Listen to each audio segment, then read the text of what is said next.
Hello, good evening, and welcome back to the Quantum Dispatch. I'm back, finally. and with us tonight, we have CJ Radley and GFA Plays, and it's such a pleasure to be back. I know I was in London last week, and I was also transiting on the tube, and I must say, you sounded spectacular.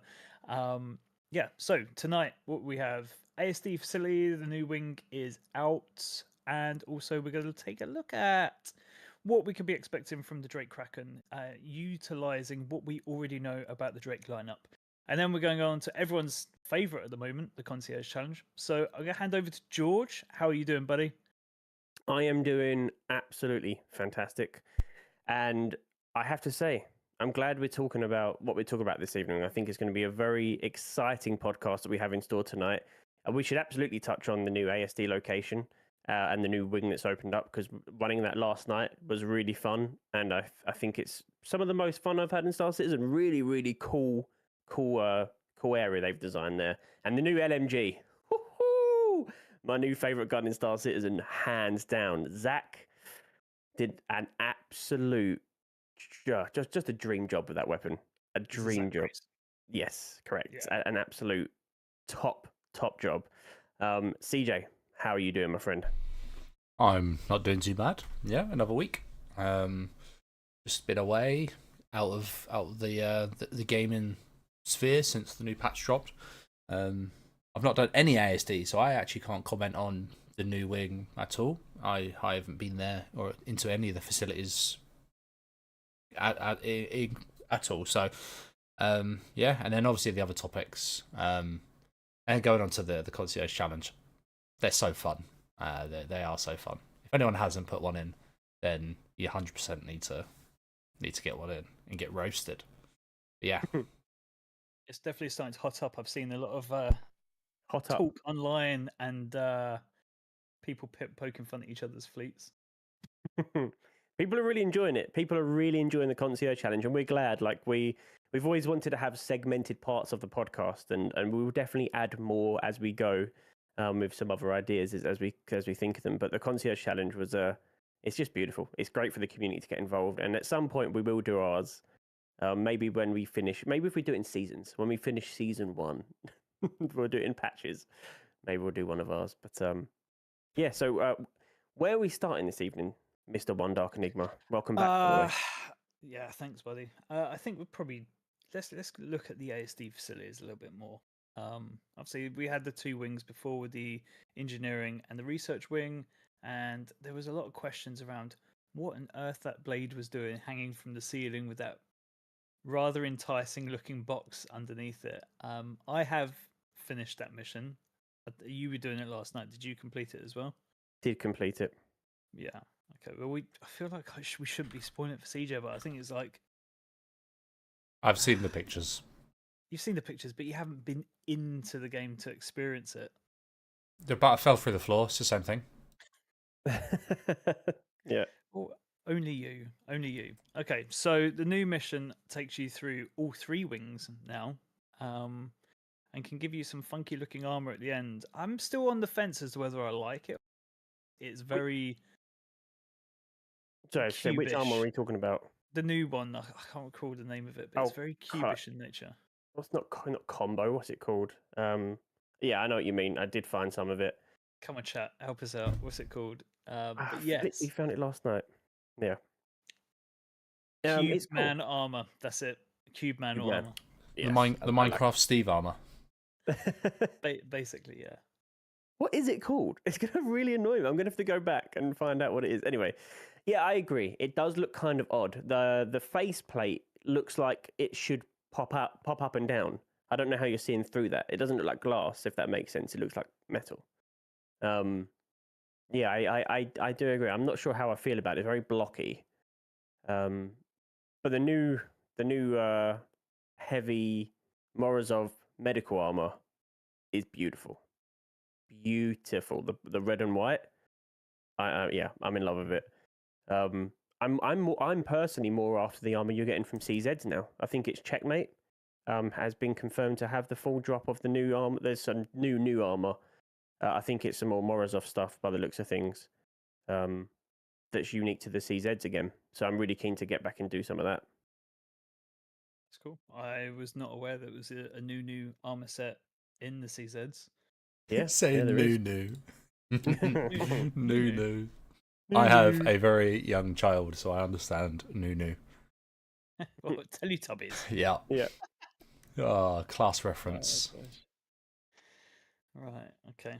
Yeah. So apart from the sort of new armor, how are you feeling about like the storyline, I guess, and obviously meeting Mandy the Vandy at the end? Oh yeah. Storyline, I'm loving it. I'm really, really enjoying the storyline right now. I think it's immersive. It's making me feel like I'm playing a squadron mission, which is I'm happy with that. Like I'm super happy with playing something that feels like a single player campaign. I'm immersed, I'm invested, and I'm enjoying the difference of each mission. How about yourself, CJ? Well, you ran. Oh wait, you haven't run any ASD, have you? You're not even the first mission. You fell through the floor. Fell through the floor, right? Yeah, That's right. it. So I wasn't sure if that was just the latest one. No. I've done the contested zones. I've partially done the worm. I arrived for the slaughtering of the worm, but I don't understand how we got there. And then I've done. That's it. No, that's it. I've not done Hathor. I've not done any of the ASD facilities. You know, I've been so taken away from any of the event stuff. I think if it's in Pyro, I'm not interested. If it's in Stanton, I'm not interested. So, Really? Yeah, I don't know. I got to go back to where all like the normal people are, and they're like doing like cargo running and stuff. Hello, Carrot. Yeah, but they're doing. And hello, they're Carrot's Carrot Patch. I don't know. What's your community called? The Carrot Patch. The carrot patch kids. Yeah. Yeah, but they're also doing cargo hauling, which is you could be a bit nefarious with that if you want. Well, yeah. To be fair, the last event it's just turned me into a cargo hauler anyway. Yeah, so it's turned me off of cargo hauling, if anything, to be honest. Yeah, but yeah, I did see your video and didn't have much luck in the Titan with the Mantis, did you? No, well, it's just because no one's doing it. Like there's no one running cargo right now, just normally. At least not as far as we've seen. And then last night after my stream, I jumped in a little bit with two of my buddies that were in the videos, Cara and Mako, and they had been running a trade route that's quite popular at the moment in Pyro, and they went with the purpose of pirating the people running those routes and taking the cargo. And in the end, they were so bored, they just ran it themselves 4 times and made about 4 million AUEC because there was no one doing it, and there was 400 people in the server. I don't know where everyone is. I don't know where everyone is in these servers, and no one's getting bounties now in Stanton, as in like people are too scared because bounty hunters are chomping at the bit to have someone to go and kill. So people are now scared about getting crime stats. Oh man, I don't know. What are people doing in the game? That's what I want to know. I guess it's ASD. I guess everyone is just being friendly in the ASD and enjoying that right now. Yeah, because There what are else? hundreds of them. I know. Yeah, there are a lot of them. So maybe it's that. Maybe that gameplay just made everyone go and vibe out doing that. Yeah, we had to fight a solo Polaris the other night. Last night I saw a solo Idris try to ram another Idris. I have it all on camera. He had a crime stat, one Idris, and he was trying to ram another Idris because he had no gunners on board, and he was just getting shot by the station missiles. It was it's a mess right now. And it reminds me of a night I had with Mr. CJ Redley in Polaris's. I think I might have been there. Is this at the CZs? Is it the exact extract the hangar, right? I think it was the exact hangar, and they had. It was this org that was so well put together. We just came back with 2 solo Polarises. They just didn't know how to handle us. Yeah, just orbiting them the whole time. Like, okay, cool. You're not doing nothing, are you? No. But talking about big ships, so as we know, the Drake Kraken is in production. I'm hyped for that ship, and I am really, really hyped. But before we say, like, we're gonna go deep into this, let me know your feelings first. Let me, Is it temper the. Is it in production? Yes. Well, it's been reconcepted. Well, it's been It's in the concepted production again. pipeline. Yeah. Okay. So it's very far on the left of the production pipeline. Assumingly. Yeah. I don't know, GFA. What's your take? We spoke about this before. I just don't think it's going to be any good. It really depends. It really, really depends on the functionality. And after the Apollo, which, whilst it's a beautiful ship, has been released in possibly the most ridiculous state that we've seen a ship released in a while, where it just, none of its use case is there. It's so inherently hostile to its own gameplay mechanics, with no gurneys, no lifts to get gurneys up and down, no drones, no way to load people properly. It's a pile of rubbish, really. It's a beautiful ship. Functionally, it doesn't work how it's supposed to work. It's a glorified respawn point. So, unfortunately, as a medical runner, it doesn't work. That doesn't give me much faith for the Kraken, which I don't really know what the purpose is, other than it's to land ships on and fly around, which is great. How is it going to work? Is it going to have its own gravity field? Are people going to have to dock? Are there going to be hangars? Are they going to reconcept it and have hangars, or is it all going to just have its own gravity? What happens if you just drop in and out of that gravity? Will it just, because it's a flat surface, right? Will you just suddenly drop and lock, or is there like an invisible gravity bubble around it as it flies around? Like, there's all these questions. I think just as a concept, I don't see how it's going to work. So I think I wouldn't be shocked if they come out and redesign it entirely, is my feeling around it.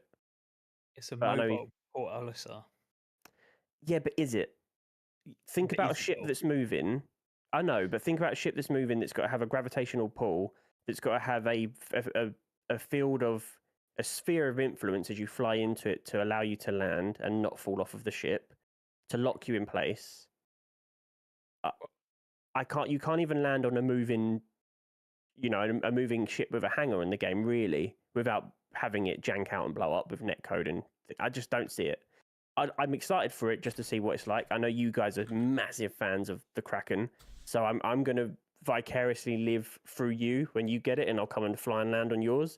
I have zero interest in it from a personal standpoint. So what you're saying is you're poor. What I'm saying is, I don't think it has any use in the game, and I would be shocked if it works the way that it does in the trailers. I think it's going to come out in a completely different state than what they showed us in the trailers. Personally, I don't think it's going to be what we think it is. Yeah, it's not Mist ship, so you're not Mist ship, so you don't like it. Its dashboard is really like functional. Okay, I get it.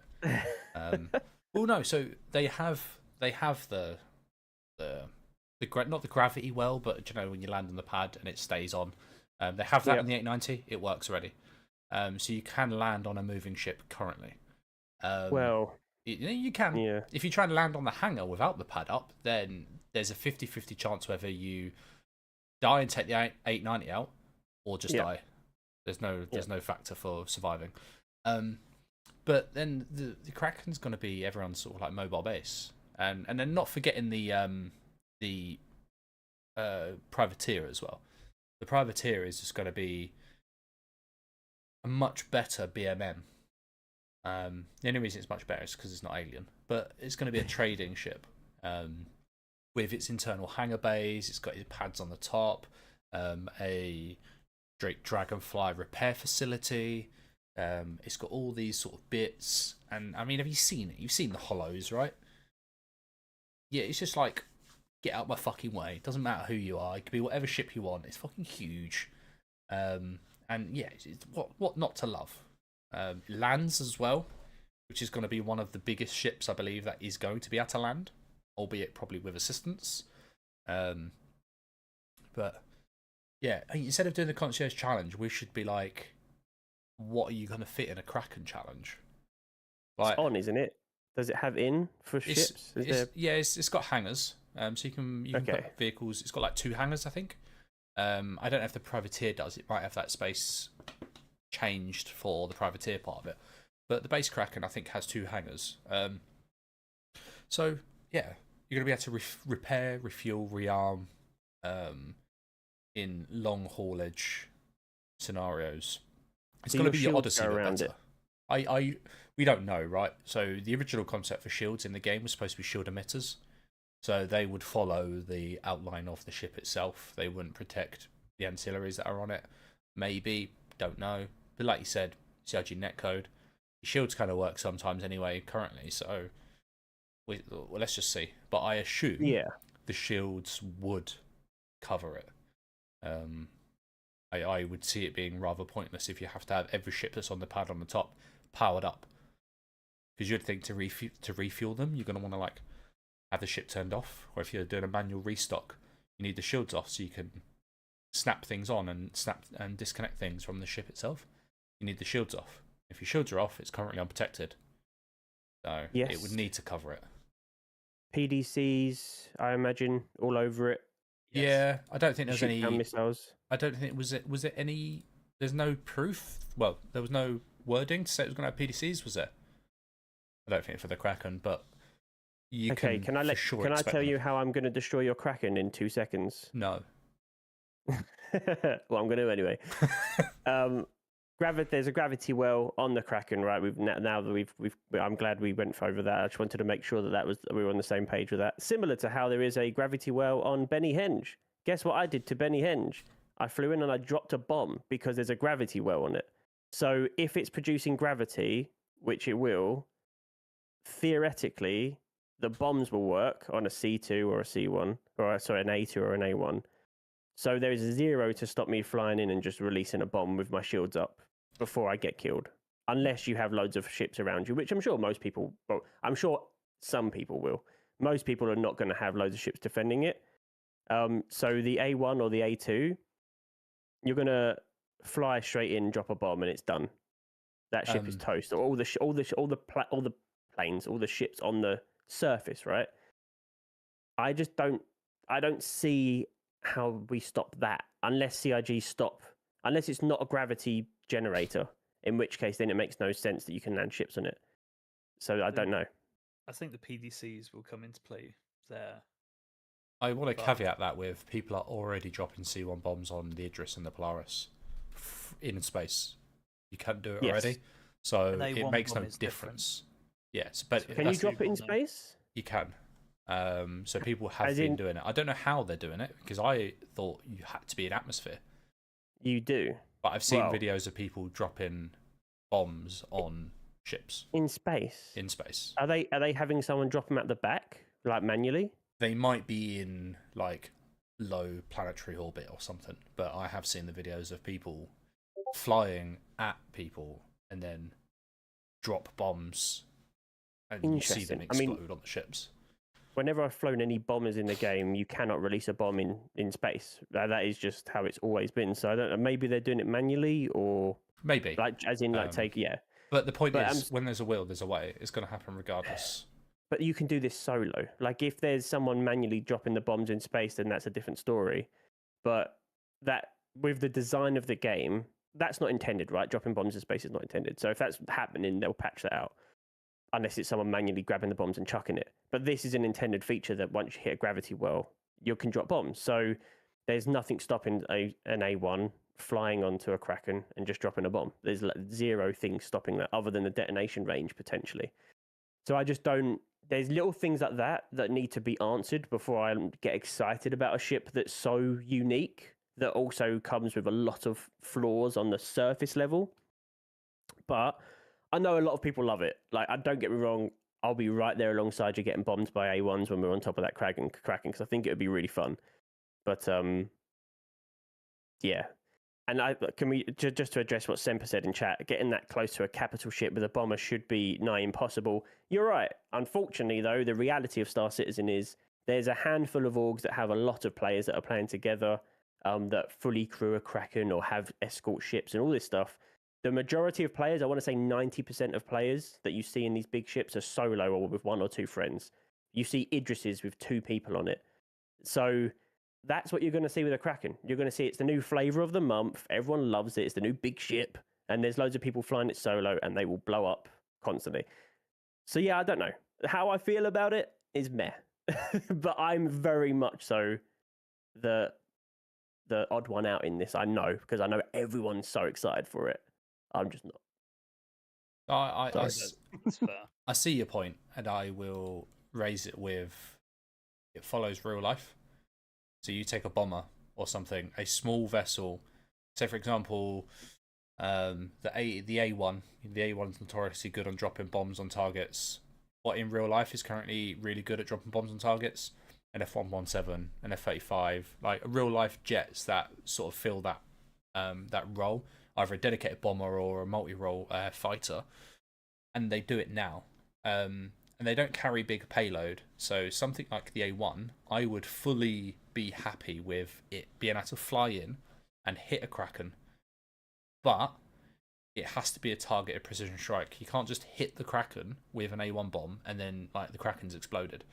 No, you take out the turrets or something near that point, or you can damage the PDCs or something like that. So you have to be accurate. Not only do you need to be able to hit the Kraken, you need to be able to hit points on the Kraken. So if you can hit the pad, sure, blow up all the vehicles that are on the pad.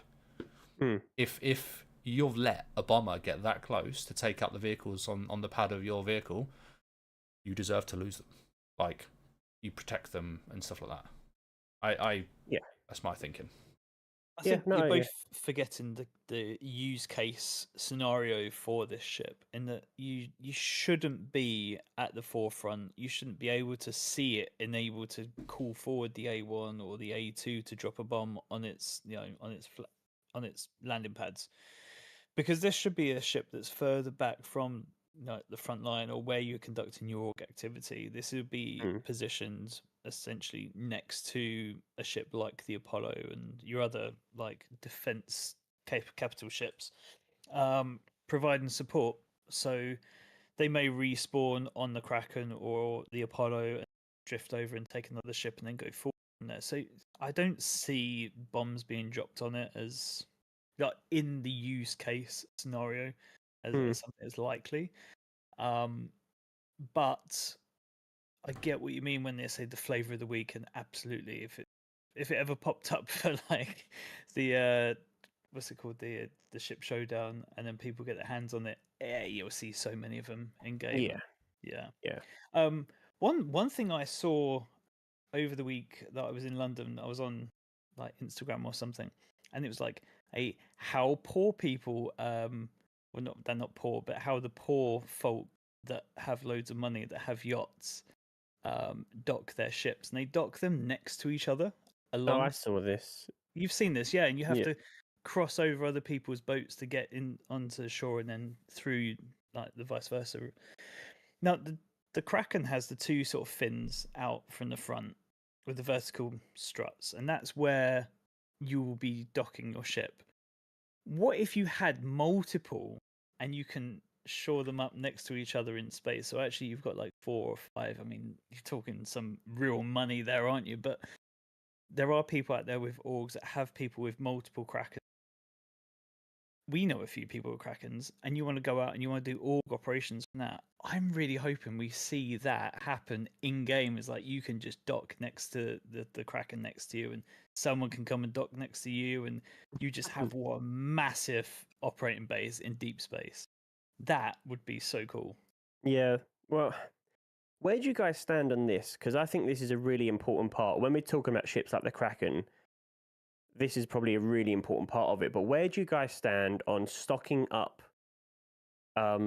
ships with stuff like utility stuff, or like food, water, stuff that's like important to survival, but not having to do it manually? So what I mean by that is, I'm sure there'll be a messel on the Kraken. There's one on the Idris. There's some on the TAC. A lot of ships have kitchens and stuff with fridges.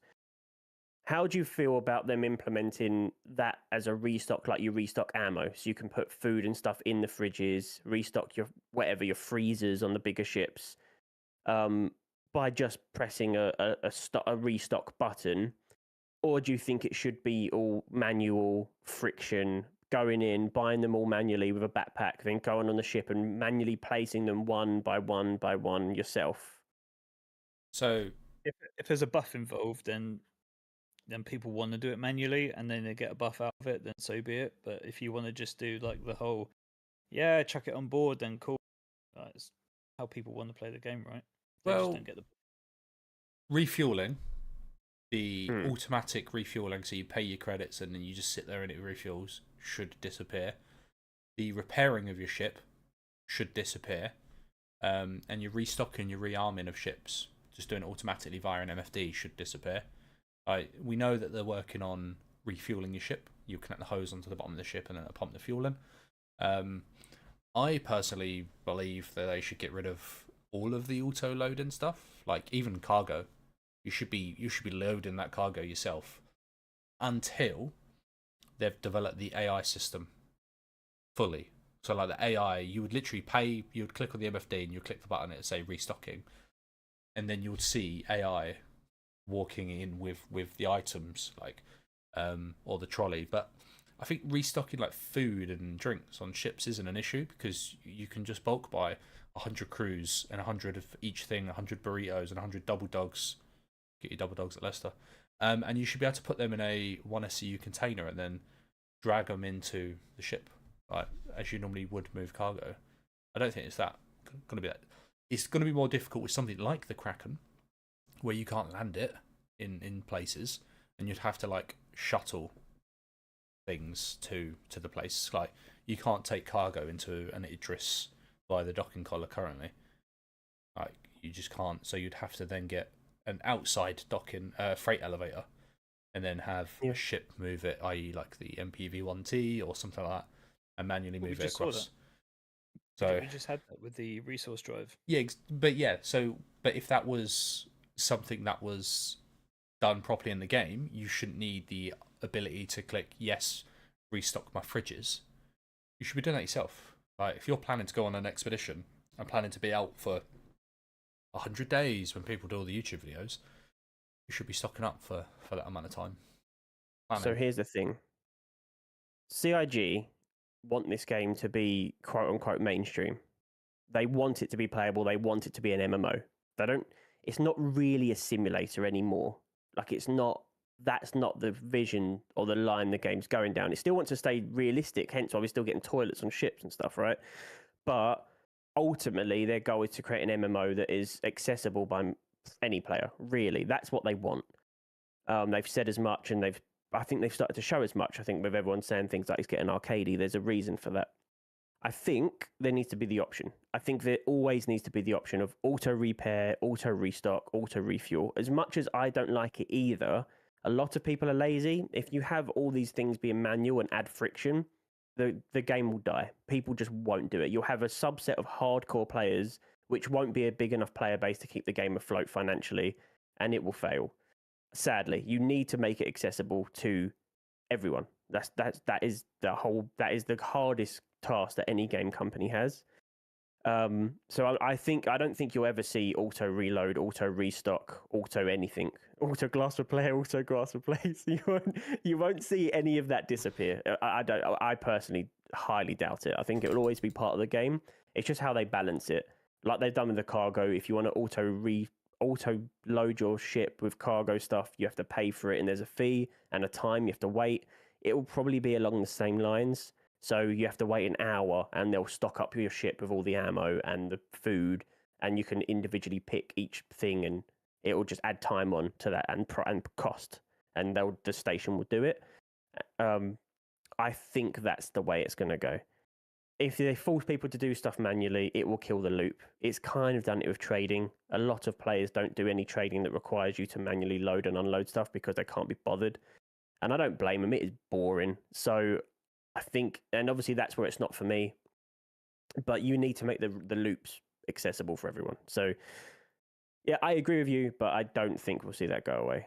And that's kind of why I asked the question, because I was interested to see where you take, because that sells a Kraken to me. If we can restock everything, then I can kind of get along with the idea of running on a Kraken.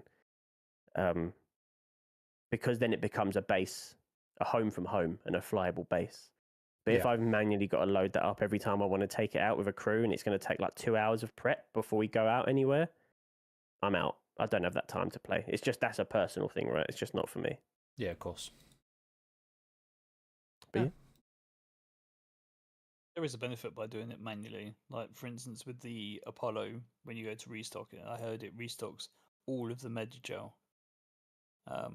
Which if it doesn't cost a lot, then it should. But yeah, if you're manually reloading or loading up, you can say, "Oh, we're only going from here to there. We're only going to take X amount of sort of like rations and water and whatever." You can kind of measure for that, and you can have your little quartermaster role going, "Oh yeah, we need this much for this much for that. Have we thought about bringing this many missiles on board because we've got that particular type of ship?" And for some people who take joy in that sort of planning, then they can they can get their kicks out of that, I guess. Yeah. There's got to have both sides, haven't they? There's going to be the people that love that. I've just seen the current poll. Moby glass repair, Moby glass replace. God damn it, Spectre. That's what I'm cracking up. But yeah. Cracking up? Yeah. Yeah, do you not get it? Yeah, no, I mean, I hope that the game is easy to play to an extent. I don't want to be logging on and, you log on and you've got to do 4 hours worth of graph to go and do a 25-minute mission. But then I would also love for a Kraken to be in deep space. That then negates the need for you to pretty much ever go to a station. Like, there shouldn't be a question of, should we auto restock items? Like, it should be a debate on how many items do you take and how many shuttles you run to refuel them. I don't think like something like a Kraken should be able to land and restock automatically using any system. We should be using shuttles and stuff. As much I know the Kraken has landing gear. I don't think it should. Hopefully, if it gets reconcepted, it gets too big and becomes one of those ships without landing gear. I think it would make it cooler, in my opinion. I know it'd remove functionality, but I want a home away from home style ship, one where I don't ever have to land. That's why I'm full Team Odyssey, right? That ship is literally, you can mine out in the verse to get your fuel. You can forage for food. You never have to land that ship ever. Like once you're in space, you can survive in space just with that ship. Yeah. There's no reason for you to have a cool port, which is why I love the idea of the Odyssey. That feels like a home from home for me. But I see what you're saying. Like, I get it. I do. And I'm very excited to see you guys on your Kraken, and I'll come and serve aboard and do whatever you need me to do. Clean the toilets. I'll clean those toilets, baby. But I'm just not. Obviously, we're talking from like a excitement ownership point, and unfortunately, it's just not for me. But that doesn't mean it's not a good ship or not for anyone else. Like, I'm very, as I said, I'm the odd one out here, and I know that. Well, no, that's fair, because if you liked every ship, you'd want to buy every ship. So the fact that you don't like every ship and one of those is a Kraken, it just shows that you just have like no style, no charisma, all that sort of stuff, So yeah, you just be a misc owner. It's okay. Yeah, I'll stick to my misc ships. Yeah. Where's Ruben when you need him? My fellow Odyssey lover. Yeah. I need him. There's one more of his. There's at least two of us. I'm looking forward to the Odyssey as well. Oh mate, that is. I guess that's the thing, isn't it? So you like your misc ships, CG likes his Drake. I personally really love Aegis, the design language. But talking about design language, so how do you? I mean, let's look at the current lineup of Drake ships out there. So like the Corsair, for instance, I feel like the Kraken will lend a lot from the Corsair. But does that necessarily mean we're going to see an MFD that you control with your toes on the floor? Yeah. It's Drake. Anything could happen. But this seems like it's too far beyond. I don't really understand why there's an MFD on the floor, but it's Drake. It's just like that's the throwaway explanation for it. Because this is going to be a huge, massive multi-crew ship. Are they going to be putting MFDs on the floor here? Do you think? I think so. I don't think it's just because it's bigger doesn't mean it's going to have like better better manufacturing standards. Yeah. Or the idea is it's pirates. The whole idea of Drake is it's rough and tough, ready, like gritty, anything that works, jerry rig. Like there's probably going to be parts of the Kraken that are held together with tape, and that's sort of how Drake is, and that's fine. Just because it's bigger doesn't mean it's necessarily going to be better maintained. And I kind of like that. It would lose the charm if you stepped on board the Kraken and everything was clean like Origin. You'd be like, "What the heck?" Somehow, be like refund. Yeah, exactly. They need to stick to that pirate, gritty, dirty, jerry rigged styling, but obviously it needs to be functional. Yeah, of course. Like I want to hear, when like something needs oiling, when you have like a mechanism that's like squeaks and squeals. I want the hanger doors on the Kraken to be like really squeaky and like you need some WD-40. That's what it needs to sound like. It doesn't need to sound like an Origin ship. While you've been talking, I've manufactured a magnificent masterpiece that I'm just gonna quickly show on screen. Yeah, it's what One Dark said with all of the Krakens lined up. Yeah, that's beautiful. I would like to see that. I mean, if you can zoom in and show everyone what we're talking about. Enhance computer. If I want it. Where are you walking from and to? The pads? Here. No. Across the arm here. I think they're different levels, aren't they? Oh, across the arm. Yeah, it's actually internal to the arm. There's a dock in. Oh yeah, I see it. So it would be really cool if you could bump those up against each other. Yeah. But also, rightly speaking, are we not going to see an Aegis version of this come out at some point in the future? There'll be other aircraft carriers. They won't just be the Kraken. Yeah, there's got to be. So when it comes to it, would it not be nice to have the Aegis equivalent docked up next to this, and you can have the Kraken privateers, so you can have people come and do some trading with you at the same point, and then you've got like other stuff that may offer different benefits to the fleet just by being there. I'm really excited for this. I think it's going to be the source of a lot of excitement. Like I say, a home away from home, somewhere where you can plan your org activities, your operations, what you want to do, and then go out together as a team and achieve that. I hope so. If it does what you're expecting it to, then it's going to be like one of the most enjoyable ships in the game, like hands down. And I'll eat my hat. This one right here. Yeah, I hope it is. I'm not saying this from a place of like hate or like despair. I want it to be amazing because on paper it sounds incredible. Like all of us lined up with our Hornets or whatever ships, our Buccaneers or Corsairs, and we're going, right, we're going to go and do this, we're going to go and do that, let's go and do some piracy, or let's go and do some bounty hunting, even though we're Drake ships. And we line up, we jump in on the Kraken to Atmo, and then we all jump in our ships, pop up, and we're off in our actual decent ships, not limited by hangar size in like we are with other ships like an Idris, where we can only really get like Hornet size ships in there or slightly bigger, so we can have anything on the Kraken really. So like having that versatility, that would be so fun. But I think historically we've seen ships on paper come out, especially recently, very different than what they are on paper, and maybe not play the way we expected. And I just hope this isn't one of them. I really do. But yeah, I mean, the idea is incredible. Even doing player bounties, like imagine all jumping in together on a Kraken to a player bounty location where someone's hiding out in the reaches. It'd be great. Yeah, agreed. Oh, yeah. Design language. Sorry, there's one thing we haven't thought of as well. So if they are going to move ahead and remove the quantum drives from ships like the Gladius and the Arrow, then ships like this they're going to come in clutch, because these will be the carrier ships that are going to bring like those light fighters that are going to become a real menace. Are they doing that? Are they taking out the jump drives on those ships?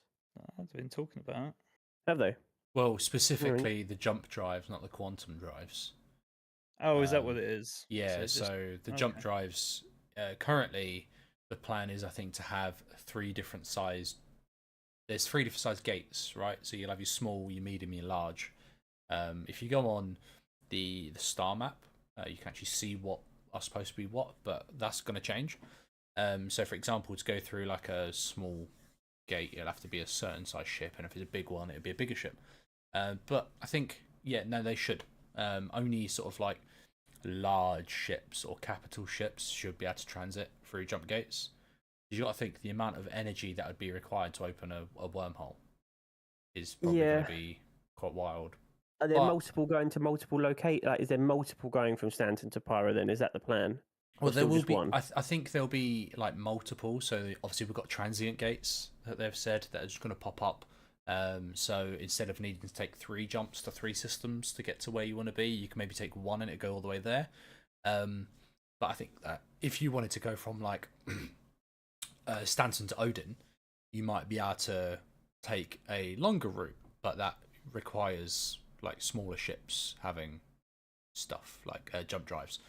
Whereas like certain ones, like the main supply routes, basically from Stanton to Pyro, should be locked down to the larger ships, in my opinion. But yeah, it depends. That's old concept anyway, so that may all change. Now it's going to be a console game. They might just go away with that completely and just make you be able to fast travel. We're so far away from having 3 systems, let alone 5 systems for 1.0, let alone enough systems for the different jump gates to really matter. Unless there's going to be like small, medium, and large for each location for like jumping to Pyro, or maybe the small one that goes to Magnus is in Pyro, but the large one is in Stanton. So you have to go Stanton to Pyro, Pyro to Magnus. You can't go Stanton to Magnus without having a certain size ship. Unless they're going to do something like that with sizes, I get it. But as of right now, if we're saying, well, that jumps are small, that jumps are medium, there's not enough star systems to care about that, and there won't be for like 10 years. So I don't know. It's a hard one to gauge, isn't it? I think a lot of that stuff with the jump gates and the drives, I don't think we'll see any of that meaning anything until 1.2 or something, which genuinely is like 7 or 8 years away. So yeah, no. We'll see. Yeah, for sure. And especially the star systems they're releasing, they're all relatively linear for now, I believe. Like Terra isn't coming, is it? I can't remember what the 5 is supposed to be. Castra, Nyx, Nyx, Pyro, Stanton, and then there's another one. It is Terra, isn't it? Is it Terra? But even if it is Terra, then they're linear in how it works. You have to go to one to get to the next, to get to the next, to get to the next. There's no like triangle. Maybe they will do in Terra, but I don't believe there's a jump from Terra to Pyro. So it's like one long string. So it makes no point, makes no difference anyway. Yeah. But eventually, when there is like Odin and like the Vandal territories as well, when we've got 8 1-star systems or whatever, in Chris's dream, then we will see that maybe like triangular trade routes being more cost effective rather than going linear like directly to a place. But yeah, we'll see. I don't know how it all works with that kind of stuff, because 1.0 is supposed to be the final release. Well, not the final release, the release of the actual game outside of alpha and beta. But I don't know how it works with Kickstarter stuff, because I think in the original Kickstarter it said there was supposed to be 50 or 60 star systems on launch, and we're getting 5. I'd rather have 5 fleshed out than 60 rubbish ones. We don't want to, what was that game, Starfield, where everything's just procedurally generated and empty and dead and devoid of any character. I'd rather have 5 good ones than 1,000 ones like Starfield. But arguably, I don't know how Star Wars mods turn that into a good game. Yeah, I want to revisit it. I do. I left a sour taste in my mouth the first time I played it. As in, I played like 30 hours of it, and then I was like, yeah, I'm good. I played like 2 hours, and I haven't gone back since. I'm a massive Fallout fan, so I wanted it to be good because I love Fallout, I love Skyrim, but that game was like so disappointing on release. But anyway, different story for a different time. I think, time's getting on, so I think maybe one last sort of question I'm going to pose about the Kraken before we move over to the Concierge Challenge. And that is, thinking of the current lineup of Drake interplanetary ships, what elements would you take from existing ships, and like what do you want to see on board the Kraken? Go on, CJ. You're the Drake person here. I don't really want them to take existing things. So things we have currently in the game, like your standard medbed. Kraken should have like a tier 0. It should be able to regen you while you're still alive. But then I think it should come up with its own stuff, like the Dragonfly repair bay, and things like that, as well as like the trade hall in the privateer. It should obviously be its own thing. There's no other ship in the game that has that. The BMM is going to be close, but even still, it's just going to be Drake, so it's basically going to look like the inside of Checkmate Station. But there's no sort of things that I'll say steal, like the Caterpillar's cockpit. I don't want it to detach on the Kraken. It shouldn't do. It's a capital ship, and when you're in a ship that big, the captain goes down with the ship. And yeah, I don't. There's nothing in any other ship that I'd want to see. It should have its own thing. With the Corsair whiskey bottle. I love the idea there is a whiskey bottle in the Corsair. It's great. It's a gimmick, and it doesn't detract from the ship. It gives it character, but when everyone's Corsair has it, it no longer has character. True. Yeah, that's true. Yeah, I think the design language is hard, isn't it? There's not that many Drake ships that are of a sizable nature to be able to replicate one for one. Like a lot of the Drake ships are quite small. I think. I mean, realistically, we're looking at Caterpillar, Corsair. I can't think of any other Drake ships that even come remotely close to getting on the large scale. I might be wrong there. You can scale them up. Do you like the turret look of, say, like the Cutlass? Do you like? I mean, one thing I'm interested in seeing is, like the lift controls in the Corsair. Are we going to see that widespread across the Kraken with the levers? Yeah, little things like that. Yeah, I like all the lifts and ramps and doors in Drake, like the Caterpillar doors, the lift, the mess hall. Yeah, the design language in Drake is great. Like realistically, it's fantastic, right? It's very immersive and makes you almost feel like Red Dwarf when you're on it. So like it's great. I can't think of much I would take over outside of the doors and the lifts for a brand new Drake ship. Do you know what? I like the exposed machinery, like in the Corsair, where you walk into that center bit where all your components are, and just seeing all the fans and the aircon units and the pipes and the wires. I hope we keep all of that. I hope it just looks like, how Grimhex is. I hope it looks like Grimhex internally, like on the Kraken. That would be great. I kind of hope the Kraken retains a lot of the Drake sort of like Corsair features, where it's got the handrails in place of like danger on the stairs, and they're contrasting colours. I would like to see it be a little bit cleaner. As much as it's following the Drake sort of like design language, it's a capital ship. Like it is the most expensive ship that Drake build. There should be a lot more emphasis on it being a very well engineered vehicle, rather than like the MFD on the floor and the ducting going across places. But that being said, there's ducting on the Apollo, and it looks like it should be there. So they could really make it work, like with the Kraken. It doesn't have to be dirty and grimy. It can look relatively clean. Like Grimhex is quite clean in comparison to likes of like Checkmate and Pyro stations and stuff like that. Like even Grim's quite clean. It's just metal and rock. But then other than the medical area is an absolute mess. Yeah. But the only thing I would love to see inside Kraken is the non-linear like corridors. So you transit on the Corsair, you go from the big sort of cargo area, but then you go into the round engineering room. Like it's like the toroidal sort of room, and then it goes into a corridor, or into the mess hall, and then into the cockpit. I'd like to see in the Kraken if it's one long corridor throughout the spine of the vehicle, they should mix that up with like different shapes. Like have a corridor go off at a 45-degree angle, and then break up that direct shape. Plus, then also like if an explosion was to happen in the corridor, you don't want it to propagate straight down. You'd want it to deflect off corners and angles. Like you shouldn't be able to look all the way through. And I know CIG dislike it when you can see all the way through ships because they render what you can see. So if you open all the doors and then look out the window, you'll see everything being rendered in. Because it won't. If a door's closed, it's not rendering that container for you in the game client. So if you've got 9 rooms that are open and they're big rooms, you're rendering all of that. And if you're looking at the cockpit to a planet, you're rendering the planet as well. So it maybe break up that. So, but then you don't get the sense of the scale. So I don't know. I would say let them do their thing. Let them cook. Yeah, let them cook.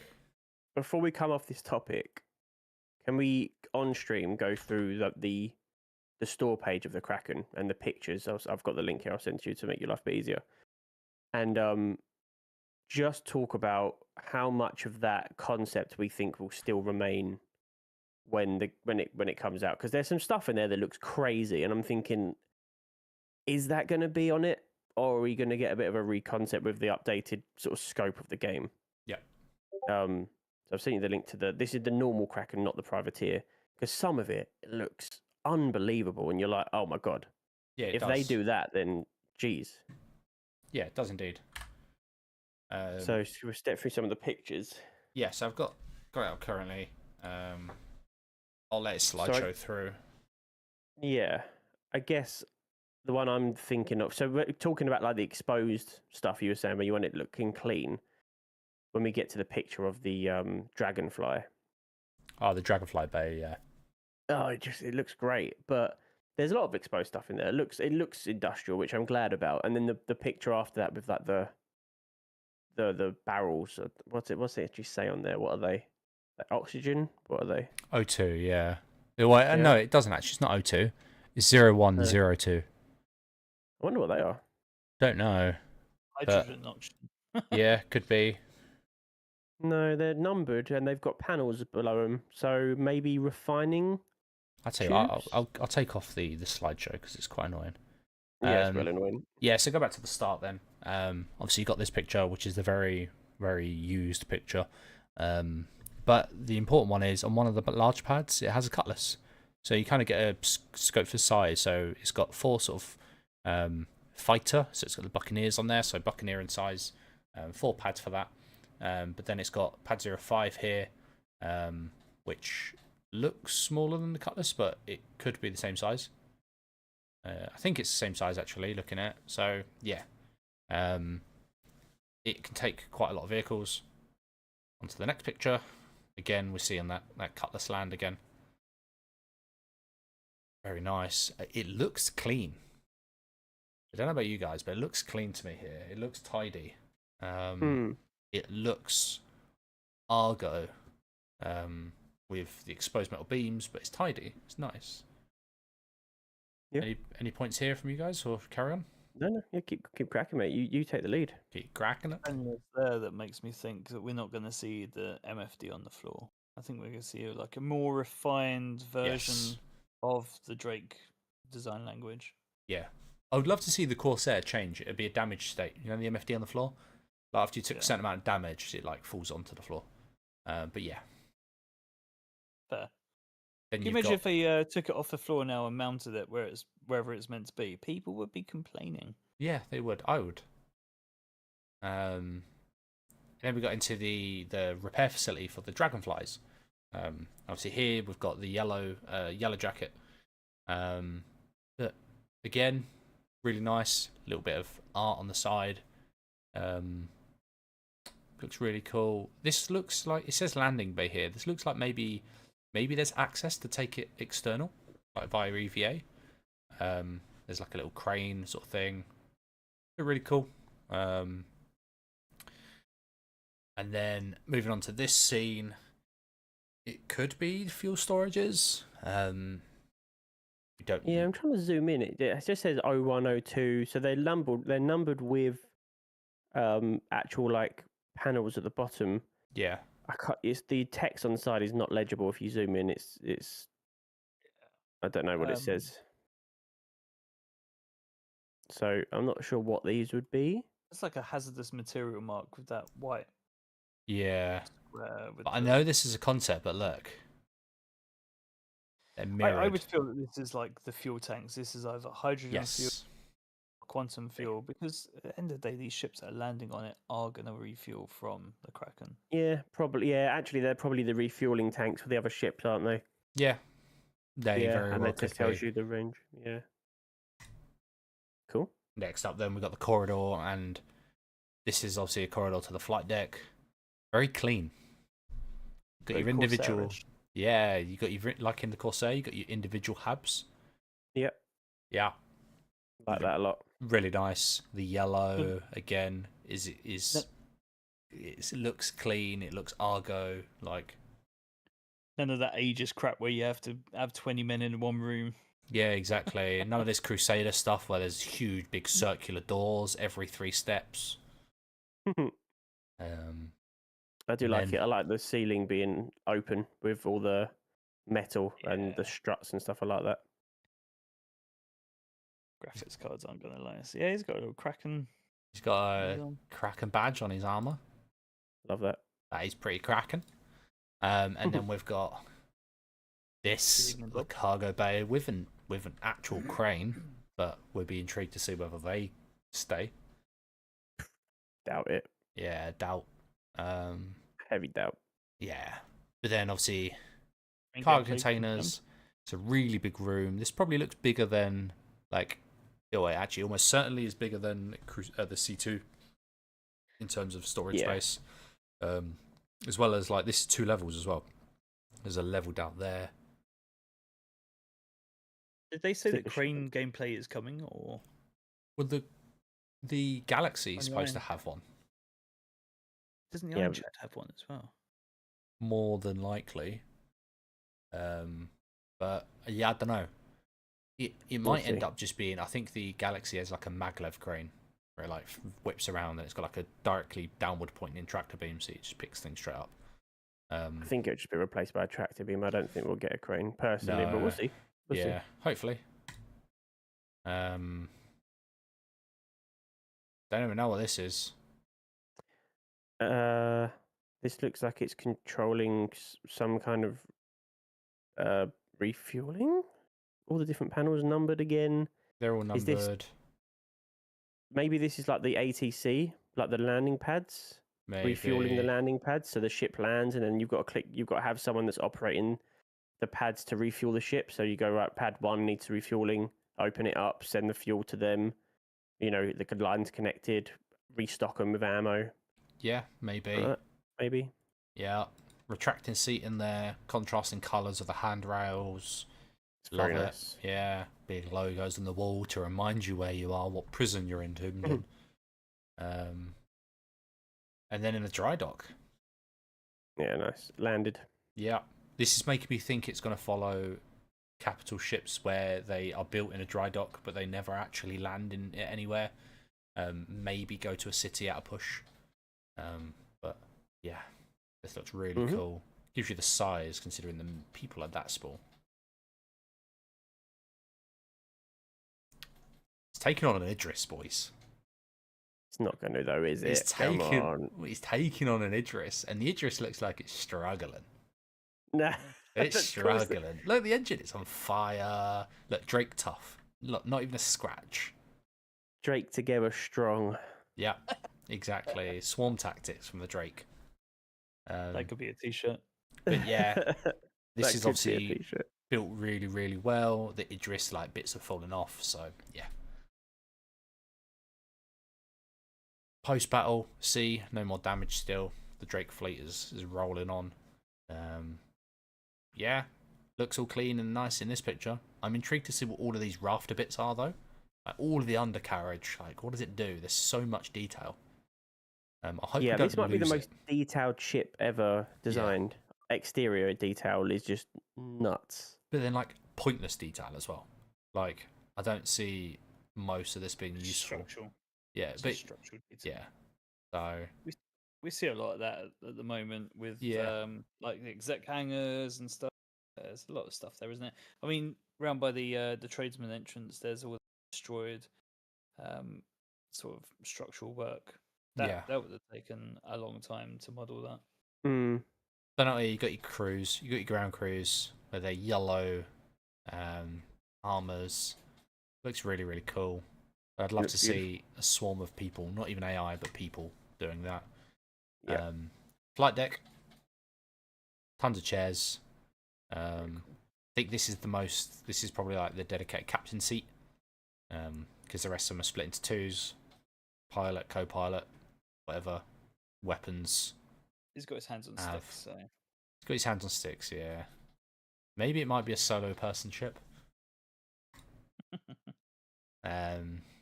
This behemoth. If we skip a few pictures, because a lot of them are just external stuff that we've seen now. There's one with a buccaneer that I think we should touch on, because I'm where we're running low on time. So yeah, I'll touch this one. This is crazy. I know, obviously, we're not going to be detaching engine parts and stuff, right? This is just for Bants, for selling the ship and making it look cool in the concept. But it's like having a repair bay. It's going to be cool. I hope we do get cranes and stuff. I do hope we do get the cranes. When crafting comes in, potentially. And Maelstrom, yeah, potentially. Because you can shoot off engines and stuff, can't you, already? So maybe there will be a thing of having spare parts. But I think we're a bit of a pie in the sky idea, that, because then you'd have to have spare engines sitting about for the ships that you're using. So probably not. But yeah, pretty cool. And then for the fire and flames again, this is what Star Wars thing is it? Where there's a Star Wars episode where they're flying through a lava canyon, something like that. That's really cool. Belly landed. Look, the engine looks like it's basically on the floor, but the size of it is huge. Final picture. Caterpillar. Nice. Yeah, beautiful. Looks like it's got external cargo access here, which would be really cool. There's an Idris in the ground, maybe the Idris that the Kraken destroyed earlier. Same one, smashed into the ground where it belongs. I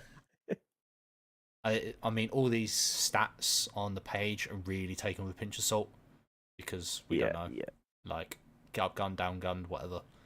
One thing I do want to have a look at, though,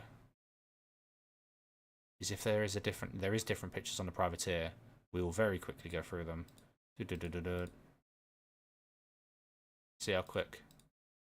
Yeah, cool. Only one picture. It's only this picture that's different. But yeah, cool. I think it was worth pulling up. Yeah. Oh, look at that. Sorry. Yep. That's a building. Yeah. That is distance. But it has Drake branding on it. There is a Drake building. Drake HQ. So. But something interesting I saw last week is someone's put all the adverts together and they all overlap for the ship adverts. Have you seen this? Yes. It's incredible. Yeah. It's one long story. Oh, really? Yeah. Yeah. Looks really Pretty cool. We'll have to link them all together and rerun them on Twitch. And then put our own ads in there. And then just cry when it has no viewers. Boys. Cool. It's late. Shall we concierge challenge it up? We shall. So. Oh, I should have got the jingles for you to play. I ain't doing no jingle. You've already done the jingle, mate. Yeah, Morse code. It's time for the concierge challenge. Cool. Right, so we have. Bob, I glossed over that. There is no sunken buccaneer. Didn't happen. So we have the fleet for Karma Kappa, which I believe is probably not in chat today. But let's get the video, up. And they will catch it. Who wants the every pirate week that comes up? I am praying we get that pirate skin buccaneer, and each year I'm sorely. I don't know what skin. Oh well, okay, I'll try and find it. Yes. It's probably under the Buccaneer page on RSI. Probably. But do I need to play that? Yeah, play it, mate. I do need to play that. I do. Right, what's it? I don't know how am I supposed to play it. I could hear it there. Just let it rip. Could you hear it? Could you? Yeah, on the stream. Right, let me know if you can actually hear it.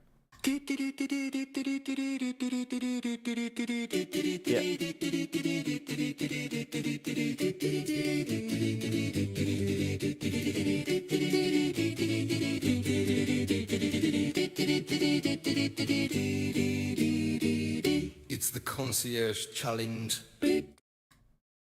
Cool. Nice. There we go. Thank you That's very so much. good. Whose voice is that at the end? It's like a mix. Ah. Because it kind of sounds a bit like Dan. It does a little bit actually. It's not, but it does sound a little bit like it's an AI voice. Right, CJ, I'm dropping you the picture in Alrighty. chat. Oh, that is nice. So this is Karma Kappa Yes. base building fleet. I've dropped his Interesting. description in the chat. Okay. Someone else will read it because I mean I don't have a face nor a voice for radio. Go on, Pete. I can't even find it, mate. I don't know where it is. In the so- VC chat. It's in the VC chat. Okay. Oh my goodness. Okay. So skip up the pricing. Yep. Trust me, team. The price adds up. Okay. The price adds up. It's a hell of a looking fleet. So this is not an I do everything fleet. If you want to dip your feet into a game loop, it's often more sensible to buy a starter in game. This fleet is designed around the concept of self-sufficient base building, with the Galaxy being a base building ship intended to be introduced to the game soon after the initial launch of base building. The secondary ships in the fleet will support this concept. To start, we have the Galaxy, a large modular ship and the flagship of this fleet. While it does not do combat, it can adequately fill several niche roles through modularity. To start with, we will use it as the large base builder. So before we move on to the next ship, how are we feeling about the Galaxy? Big fan. Yeah, Big fan. Big pick. A lot of money spent on this one though. Yep, to be exact, that is $380 on that first ship. 38% of the budget. That is good maths, quick maths there. That's why he's the money guy for the event. 38%. So extra points there because I know negative points. Has he accounted for the base builder module? No. Or Well, I don't know. I'm going off of the budget that he's provided with saying $380. I don't know if that includes the module or not. Come on, money man. I have to I know fact check it doesn't because the base builder module hasn't been sold. It hasn't, but we can say by how much the others are, which I think is $20. Yeah. So we can have a more rough than, estimate. It's more than that. Is About it? $80. Really? Yeah, I'm sure it is. I think it is anyway. I think. But anyway, isn't part of the price. So Okay. But we love the Galaxy. Let's just say it is for the sake of this. a no module Galaxy. We can look at deducting points if we need to. Once the money man has confirmed whether or not it's included. Okay, so moving on. We love the Galaxy. Hopefully, if it fits. Moving on from that, we have the Cutter Scout. This exists as a scanner or a scanning and exploration ship. Sorry. With an oversized size 2 radar and a boost to active scanning, double range because it has dedicated scanning terminals, it represents one of the best ways to find the perfect base location, secluded and with significant natural resources nearby.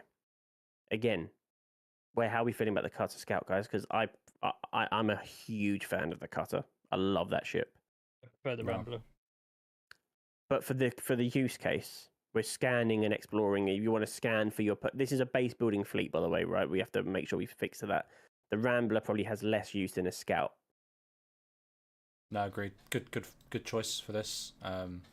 It's kind of a staple on fleets as well. They're kind of there's a common theme with cutters. But the Scout is a good one. Yeah, I agree. But you prefer the Rambler, Pete, even for this use case for a base building fleet? Just reading over it again. So yeah, so because it's providing scanning.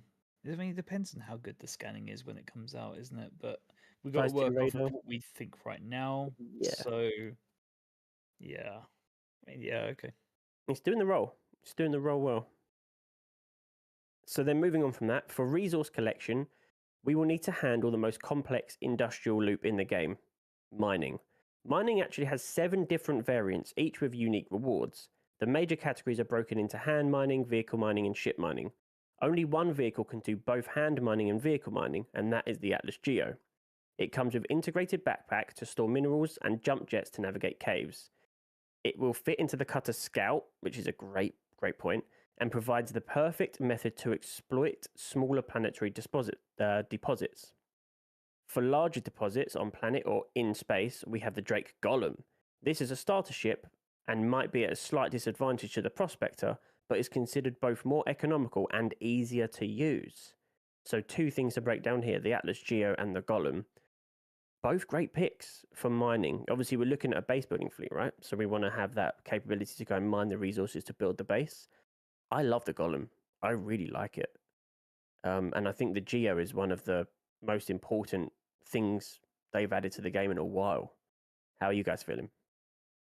The Geo adds like a good degree of flexibility when it comes to, like I said, it can do hand mining and vehicle mining. And then he's doubled up with the in space with the Golem. Yeah, Yeah. Would agree. I didn't know the Geo did both gems and rocks on the ground. I only thought it did gems, but I don't know. I've never been in one. And then obviously, if you get the Geo doesn't come with the jetpack though, does it? It's the ICTY Yes, that comes with. Yeah, it comes with. it's with a lot jetpack. of fun. Okay, it comes with is a a lot of jetpack. Yeah, so great. So you've actually got a really manoeuvrable platform there. A lot more manoeuvrable than the Rock series. Yeah. So it's better than the Yeah. Rock. There's no Agreed. argument there. And then And you it don't fits even in the need back of to the Cutter Scout. exactly. You don't even need to land the Cutter Scout. You can just jump out from a little bit of a height and then just like fly back into it. Can be pretty cool. But then the Golem as well, beautiful looking ship, awesome. Drake ship, extra points. And then I mean, you know what I'm going to rate this fleet, right? Look at 50% of it. But yeah, continue. Okay. So for bulk construction materials, we have the Vulture. Salvaging wreckages and plates will give you structural materials necessary to build the bones of your base. I love the Vulture. I think it is a better choice than things like the Fortune. Pretty much 9 times out of 10. The only thing that someone did mention last time when they had the Fortune in their fleet was that I think it was Ruben. Yeah. Was that you don't have to get out of your seat constantly to unload the buffer or whatever it's called, the hopper. Yep. Which I do think is a really good point.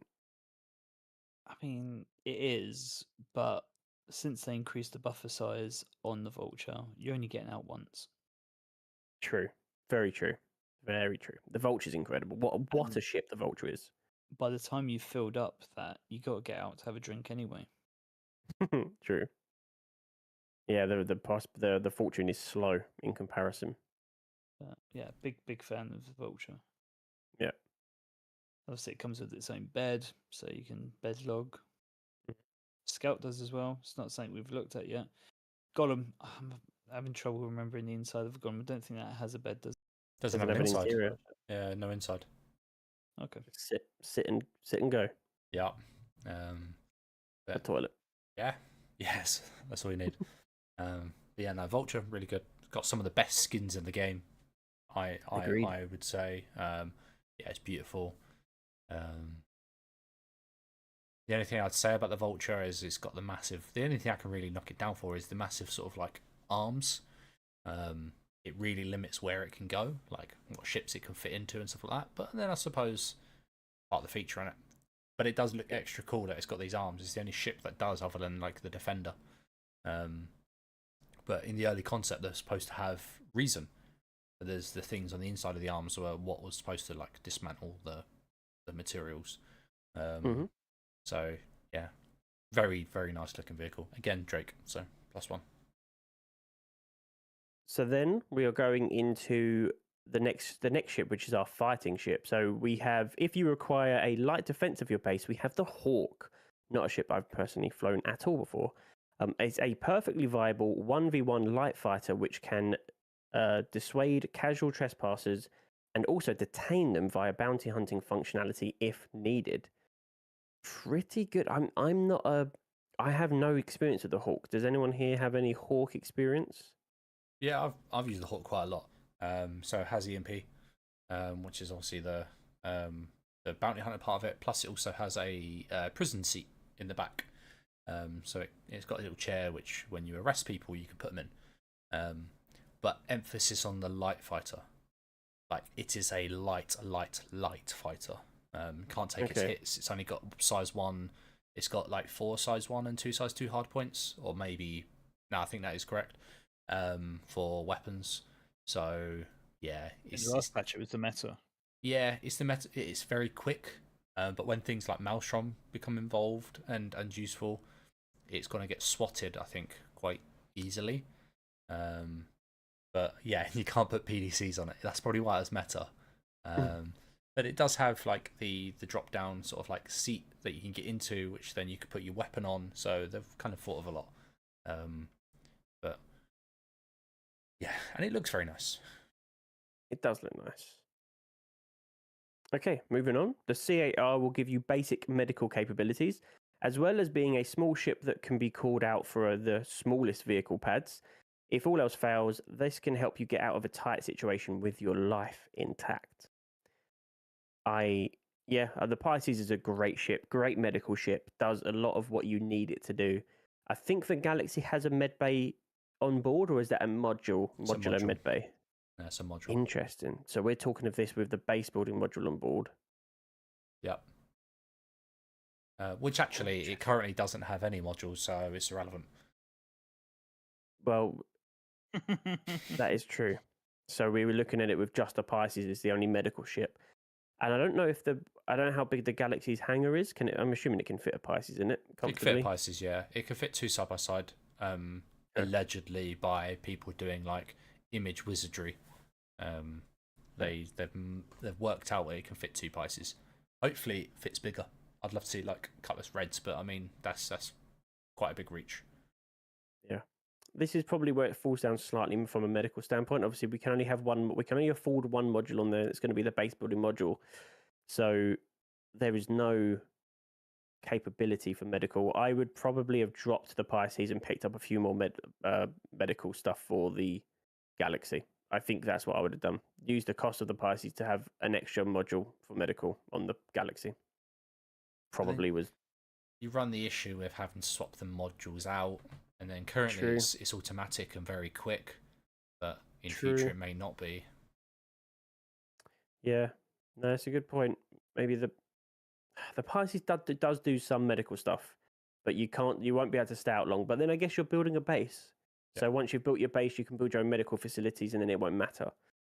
So maybe the Pisces just serves its purpose, and then that's it.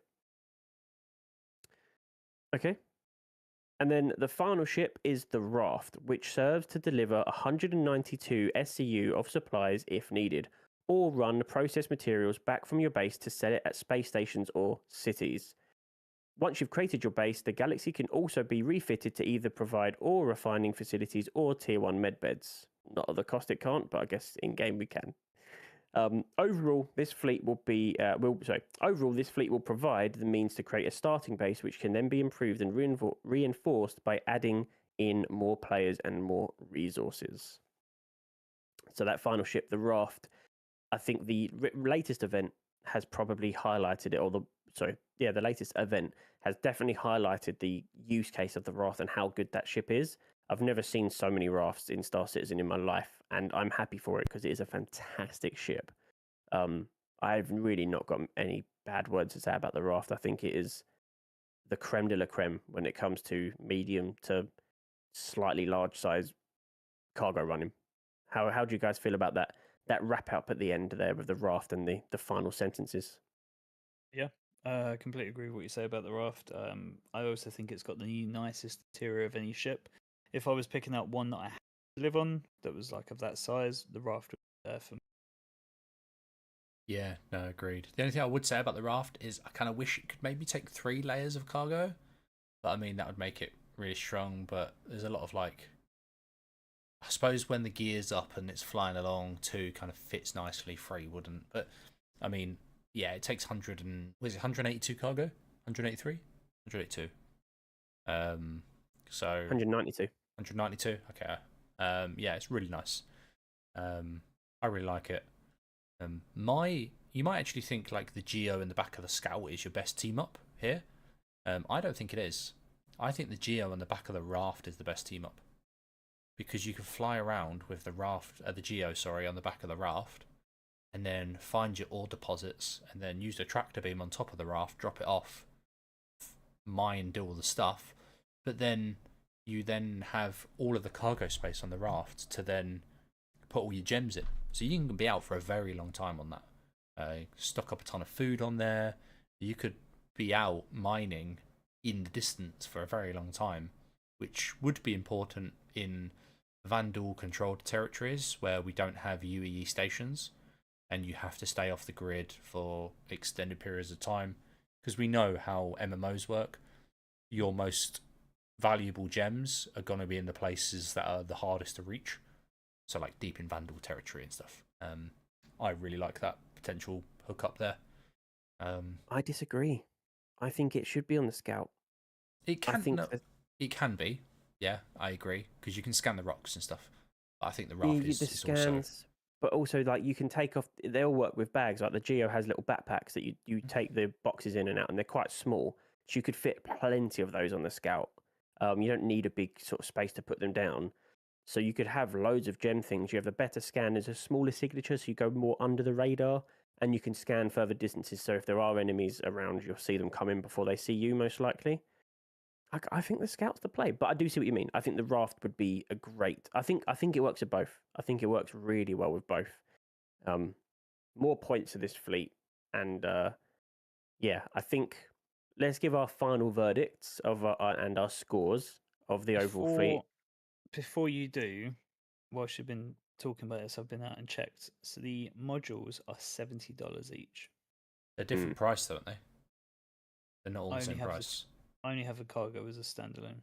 They are different prices. Because I've got all of them. The 3 that are currently sold. I think one's like 70, one's 80, one's like 95 or something. They are different prices. Call them 80 each. And... Yeah, 80 on average. We don't even know how much the base builder module is going to come out as because there's no price. So it's only rumored so far. So is the Galaxy 380, is that just a stock Galaxy? Yes. No modules? No modules. It would have a chasm. No grid, no cargo grid, nothing. It'd just be a chasm in the middle. Oh. And you can't even park vehicles in there because there's a door in the way. So it's not even as if you can utilise the space. Space? Okay. I think then we would have to judge based on if the C8R, because that's $65, that's pretty much a module, isn't it? Yeah. I think we'd have to maybe judge it as if that isn't there. Yeah. Because that's the only thing that's close to the value that we could drop out. That or the Hawk. One of those two. So I guess that's the way. So that's got to be a bit of a point deduction, unfortunately, for what otherwise is a fantastic fleet. But it does mean there's no medical facilities if we have to get rid of that Pisces. Depends which way you take it, because the base builder module might end up being $120. We don't know. Yeah, true. Maybe just drop the Hawk and just get rid of any focus on building a base and not having fighting capabilities, and just having your base be the sentries of the base being the defensive mechanism potentially. Work out your numbers, however way you see fit. Okay, I'm ready. So yeah, and then chat as well. Work out what do you rate it. And I do want to bring up a point. It's not a specialized fleet. It's a all-round fleet is the concept of it.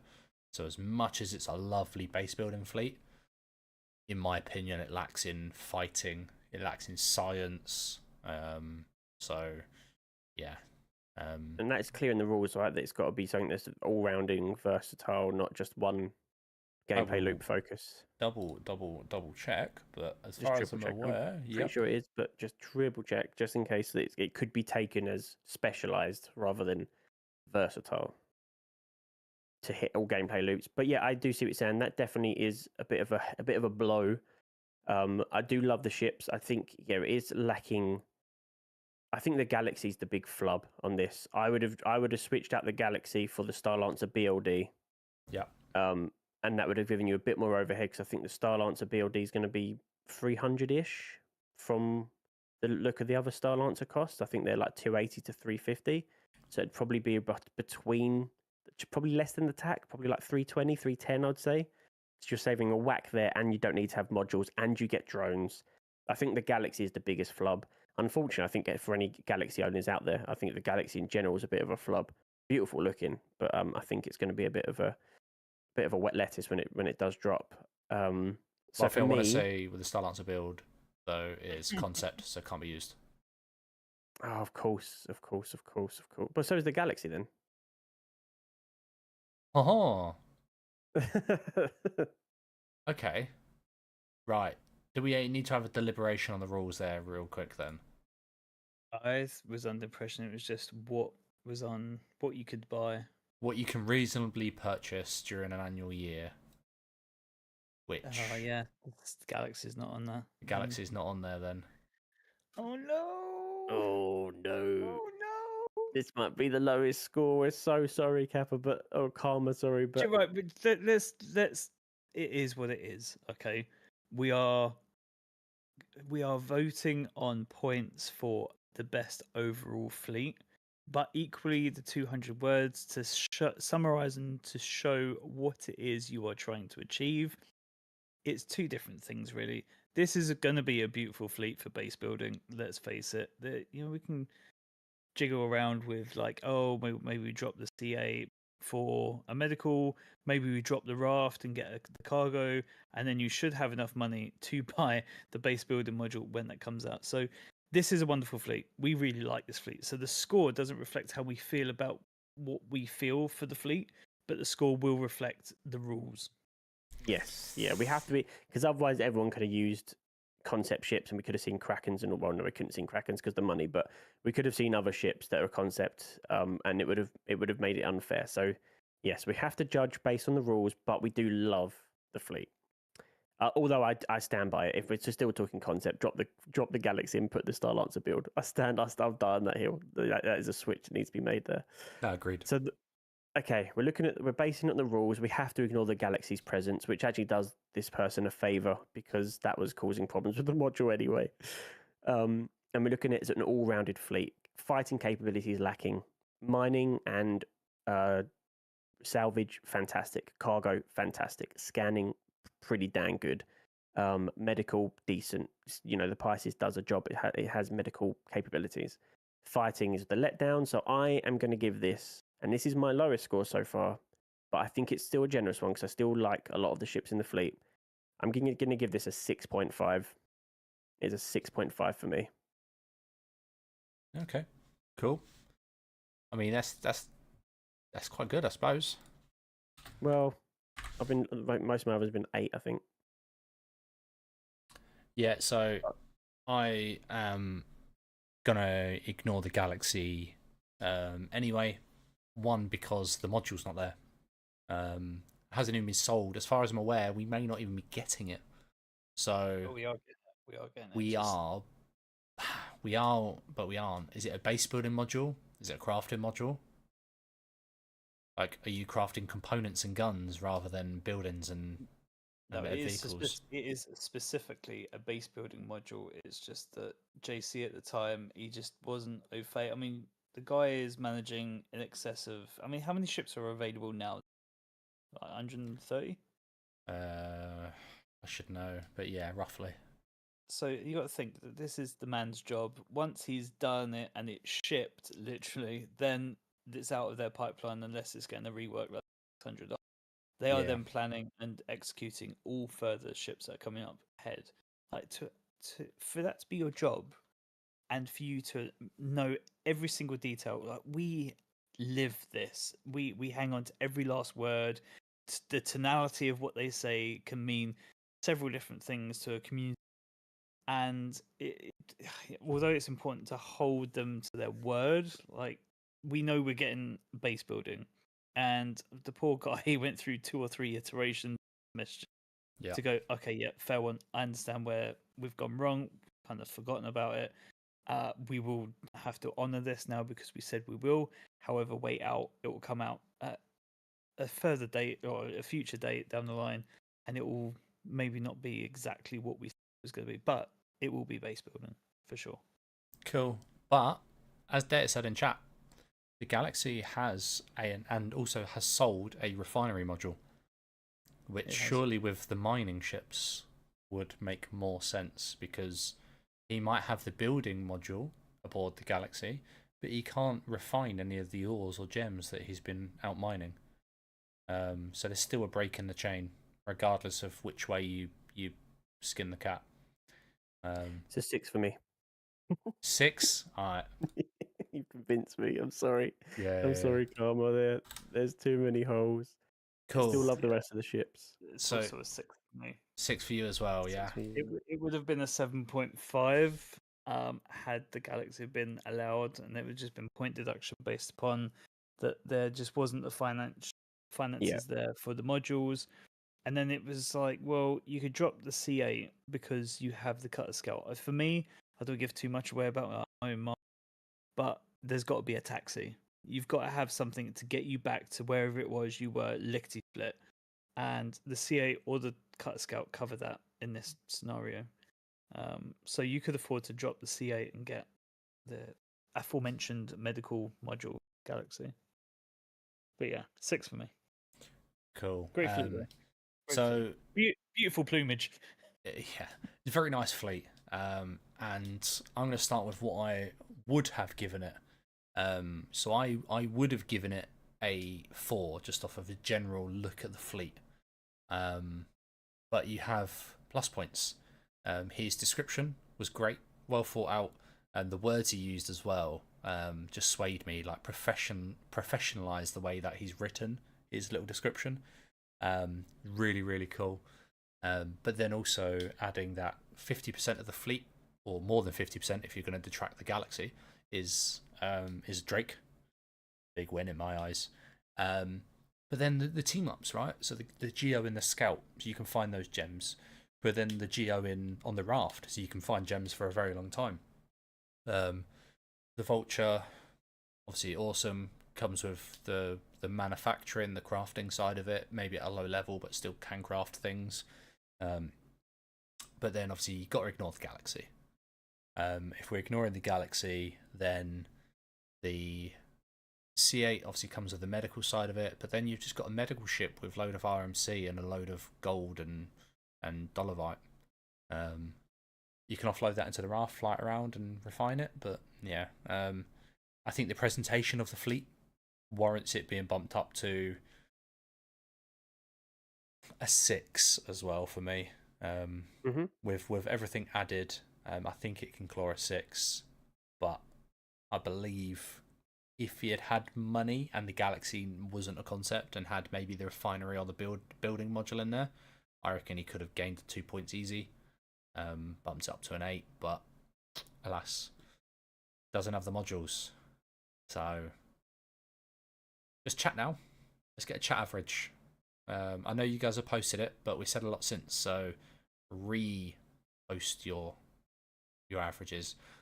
Ronin with a 5. They is just trying to drive these scores down. He is, and he's doing a good job at it as well. He kicked off this challenge with a fantastic entry. Yeah. Okay. And then been twisting the knife of everyone else since. Yeah. I think he's been triggered by that. Hello, Fatbud. Hey, what's up, Fatbud? So, all right. So currently we have 5, 5, and a 6. I think Sazy said 7.5. Yeah, but that was at the start before the whole debacle about the Galaxy being a concept. So I don't know if Sazy's here, but you can get an updated number off him, then that'll be great. I don't know if Fatbird knows the rules. Following CJ's rule. Alright, yeah. I'm following it, don't worry. I'm with you, Data. You just don't want to see people get fleets voted higher than yours. Go on then, hit me with this. Hit me with this. The chat scores. Okay, and anyone in chat that hasn't yet, we're rating this fleet between 1 and 10. Put them in. Put just a number, please. So we've got five. Let's five, bring 6. Fatbird up to speed along with Corsair Cowboys. So this is the Concierge Challenge, $1,000 to build the best in your eyes overall fleet. You then submit the JSON and the screenshot with a 200-word essay on the reasons why you've done what you've done. In fact, think of it. His little spiel would have been well over 200 words. But when it's is that hard cap or is it just like suggested? I mean, I can't check unless I put it into an online thing, which I'm not going to do. It's very nicely worded and done professionally, so I think even if it is over, he's got a bit of a fudge factor in there. 200 words is quite limiting. It's like a tweet. Well, that's characters. That's characters, actually. Yeah, but Could very well be 200 words. It's fine. So yeah, you submit that to us. We then bring it up on and kind of roast your fleet a little bit. But yeah, this guy's done quite a good job. It's just there's a couple of the rules he's missed out. So he missed out the financials required for the modules, for the base building, for like X, Y, Z. And also you can't use the Galaxy because it's a concept ship. It's not out yet game, and you can't buy it within the calendar year. So that also rules out ships like the Valkyrie Liberator Edition, the Saber Raven, and so forth.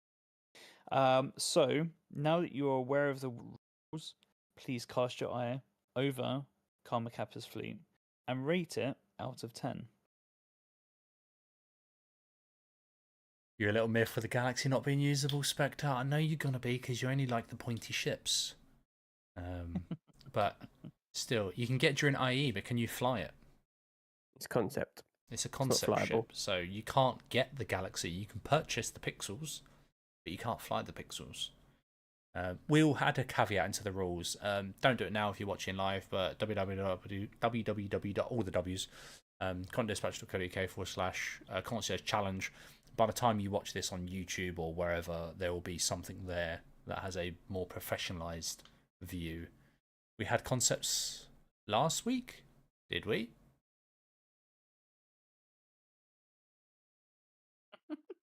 You better not have. I need to check. Well, I was away and you've messed it up. On Ruben's? No, because he didn't use the Odyssey, did he? I don't think we had concepts last week. I'm just checking what Ruben's was. So last week was the Prospect of Fortune, L21 Wall, Fury LX, 315p, Cutter Scout, and the Starlance Attack. None at all last week. I've got Ruben's one up on chat. What about the last video that's gone out? No, that's fine as well. That's fine as well. I've just checked. We're all good. Cool. No, none have slipped through the net. Data, shush. Stop trying to drag the points down. Fatbird's rated at a 5. Okay. Wow. All right. So we've got too many Drake 5, ships. 5, 6. Wow. Okay. This guy, he knows nothing. That's an average of 5.25 by chat at the moment. 5.25. That is. Oh. Unless we take. Oh wait. Unless we take in the 7.5 from Sazy as well. What does the 7.5 from Sazy make it? 6. 5.7. So basically 6. Yeah. Or 5.7. Okay. All right, it's your call. I think include it. Sazy said 5.7. That was his judge. He knows the rules. He's been around the block here. Okay. 5.7. 5.7 overall then. 7.5, didn't he? 7.5, yeah. Which makes it a 5.7 average. Okay. Just making sure it wasn't like flipped. Yeah, no. Which makes it 5.9 in total. 5.9. Mm. You know, I say this every week, but I'm still not far off the money. My fleet roasting is on point every week. That's the farthest I've been away. Crazy that we all scored it exactly the same. Yeah. I wanted to rate it worse, but then I was looking at Drake ships and I was like, I can't do the guy dirty like that. Yeah. Yeah. Cool. Right. Well, that email will be getting sent back with this screen, and then the video will be out. When will the video be out, GFA? For the Concierge Challenge, it will be out this week. Nice. Yeah. I'm not going to give a day because we've got a very busy week. We are heading up to the venue for our CitizenCon Direct Watch Party event that's happening on October the 11th in Leicester in the UK. So this week we are heading over to the site to do a final site visit and a few dots and I's crossing T's. So yeah, it's a busy week ahead. So yeah, I'm not going to give an exact day that it will be out, but we've still got episode 3 to drop, which will come out this week anyway. Before this episode 4 will be live anyway. Okay. Cool. And then, yeah, like I said, get to quantumdispatch.co.uk/concierge challenge. And I'll make sure there is a better version of the rules. And we also need to work on a guide on how people need to make the JSONs, and then how to submit or what to submit. Do you want to bring our faces back on screen? Do we need to burden the guys with this? No one wants to see that. But yeah, cool. I'm going to make that image and send it back to Karma Kappa. And then, yeah. Beautiful. You guys roll the outro. Go on, Pete. You take it from here. Okay, guys, it's been fantastic being back. I really enjoy being sat here with all of yous. I love catching you off guard. Are we gonna raid, or are we just gonna? Yeah, we'll raid out. Let's raid out. Yeah, we'll raid out. Okay, so whilst CJ prepares that and sees who's. How do I do it? I'll work out. Just /raid in the chat. I think I can do it as a mod actually. Okay, cool. Yeah. Just trying to find someone to raid. No My go-to is always Yo-Yo Meg, but she's not live at the moment. Sad.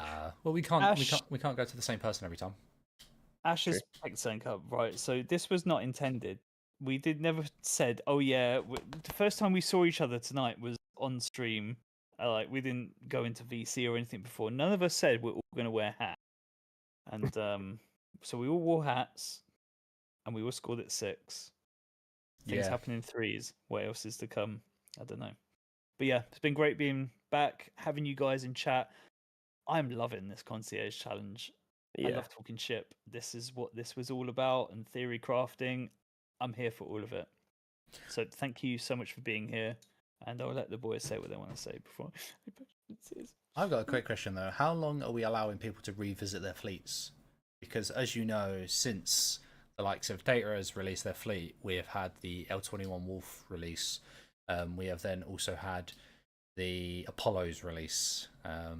So what sort of timeline are we giving before people can request a recount? One per season. Yeah, we'll do seasons. seasons. Going to be, but cool. Right. Well, so in that case, Data, this season is running until 2036. So you can wait, and it'll be there eventually. Cool. Have we got anyone to rage yet? Yeah, well, we'll say our goodbyes, roll the outro, and I'll hit the raid. I'm just trying to find someone. There's no one that we know live, or at least that I know live. So I'm just going through a few streams trying to find someone. This guy, I found someone. I want to raid this person. Cool. Oh, he's on Be Right Back. Okay, well, we'll find someone. Roll the outro. Guys, thank you ever so much for watching. We hope to see you at the National Space Centre on October the 11th. Make sure you get your tickets. General admission tickets are still up for grabs, so no planetarium seats left, but still the amazing access to the venue, the double dogs. You've got the shuttle suite to watch the stream on massive projectors anyways. It's going to be an amazing event. You do not want to miss it. It's the UK's largest CitizenCon watch party this year. Yeah, you're not going to want to not be there. It's the place to be on October the 11th if you're a Star Citizen fan in the UK. Thank you ever so much for watching. We've been Quantum Dispatch. You've been amazing. We love you. We appreciate you. And we'll see you in the next one. Goodbye. How can we follow that up? Bye.